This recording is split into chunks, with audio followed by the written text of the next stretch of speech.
Meet Meg Murry, awkward, angry, and convinced she doesn't belong anywhere. She's the kind of girl who feels invisible in a crowded room, her thoughts swirling with questions no one else seems to ask. Her glasses slip down her nose, her temper flares at the smallest things, and she feels like an outsider in her own life, misunderstood by classmates and even her teachers.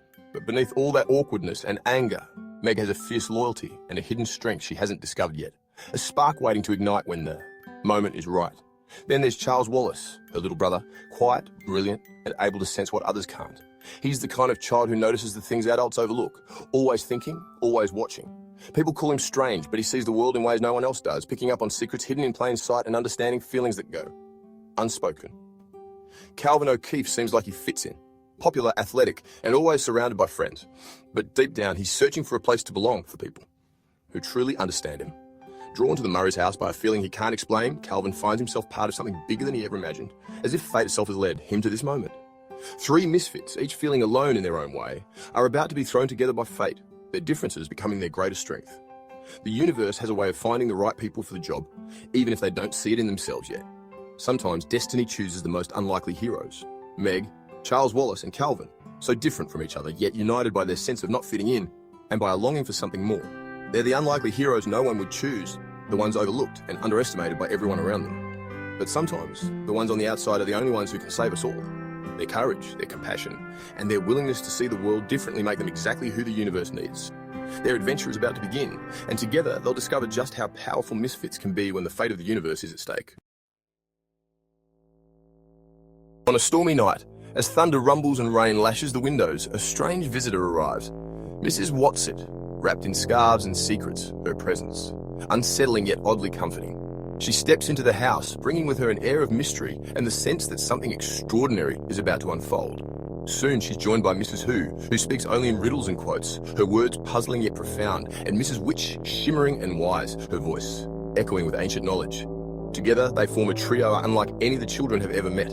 These women are not from this world. They've come from realms beyond imagination, bearing a warning and a mission that will change everything.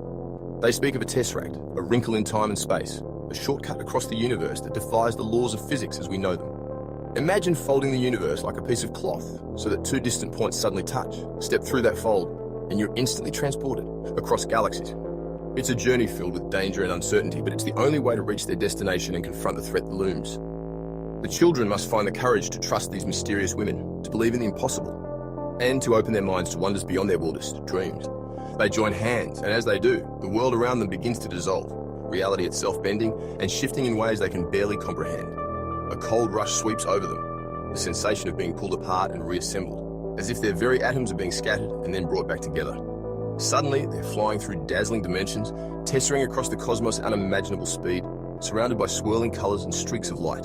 They witness worlds of impossible beauty, planets where the air shimmers with music and creatures sing in colours never seen before, each new place more wondrous than the last. But this isn't a dream. The sensations are real, the stakes higher than they could have ever imagined. The women reveal a spreading darkness, the black thing, a force that swallows stars and hope, casting a shadow across the universe. This darkness is alive, hungry, and it has already taken someone precious from the children's world. Now the children's journey becomes a desperate race against this encroaching darkness, a fight not just for their loved one, but for the very fate of the universe itself. Their journey leads to Kamazots, a planet shrouded in eerie perfection, where the air itself feels heavy with secrets and unseen dangers lurking just beneath the surface. Every house is a flawless copy of the next, lined up in endless rows. Every child bounces a ball in perfect mechanical rhythm, as if choreographed by an invisible hand. There's no laughter, no playful shouts, no mistakes at all.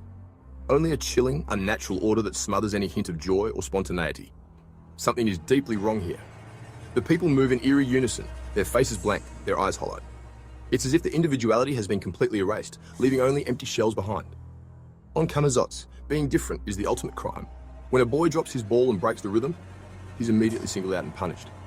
He returns changed, his spirit hollowed, his uniqueness stolen. This is the black thing's power made real and absolute. All minds are controlled by IT, a massive, disembodied brain pulsing at the planet's core, radiating its will across every mind. IT promises peace and order, but only by erasing everything that makes you unique. The children must summon their courage to face this living nightmare, resisting the pull to become just another part of the machine. IT tries to invade their minds, whispering temptations and promises. Charles Wallace, with his open brilliance and curiosity, is especially at risk. IT lures him with the promise of understanding and belonging, hoping to claim his mind. Kamazotz is not just a prison for the body, it's a prison for the mind and soul. Deep within its heart, their father is held captive, his fate uncertain. The children must find him and break free, before IT consumes them all, and hope is lost forever. This is why they came, to find Meg and Charles Wallace's father, Mr. Murry, a brilliant scientist lost while experimenting with tesseract, now a prisoner of IT. They find him trapped in a transparent column, weak and hopeless. Meg's heart breaks, but hope flickers. He's alive. Calvin and Meg free him, but escape is perilous. In their rush, they leave Charles Wallace behind, his mind overtaken by IT. He becomes a weapon, taunting them with IT's voice. IT's cruelest trick, turning brother against sister. Mr. Murry, desperate, tesses Meg and Calvin away. The escape nearly destroys Meg. She's paralysed by the Black Thing's touch. They've saved their father, but lost Charles Wallace. The victory is hollow. The fight isn't over.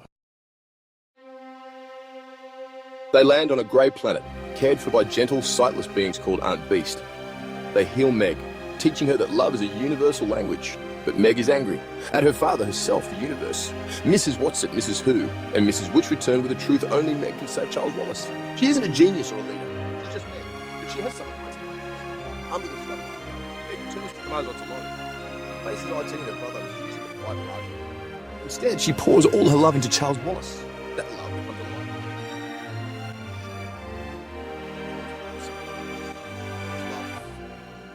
Is the most powerful in the universe.